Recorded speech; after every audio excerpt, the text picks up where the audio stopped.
அவனை பிடித்தவர்கள் கண்களை குடுங்கி மாமரை கொடுத்தார். எவ்வளவு பெரிய ஒரு பராக்கிரமசாலி எல்லாருக்கும் முன்னாடி பரிகாசமா மாறிட்டான்.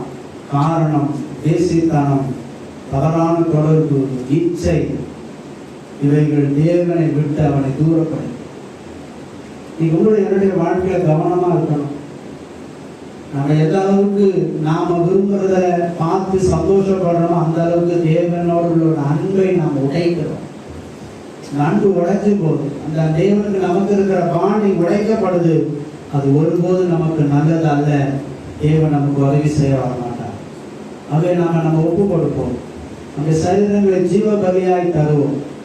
எல்லாருக்குமே இச்சைகள் இருக்கிறது. ஆனால் அவைகள் எழும்பாதபடி சிலுவையில் அறையப்பட்டவர்களாக நம்முடைய சரீரத்தை கீழ்படுத்துவோம். ஒவ்வொரு நாளும் அந்த போராட்டம் இருக்கிறது. ஒவ்வொரு நாளும் நாம் ஜெயம் பெறுகிறதுக்கு கிறிஸ்து நமக்கு பலன் அளிக்கிறவராக இருக்கிறார்.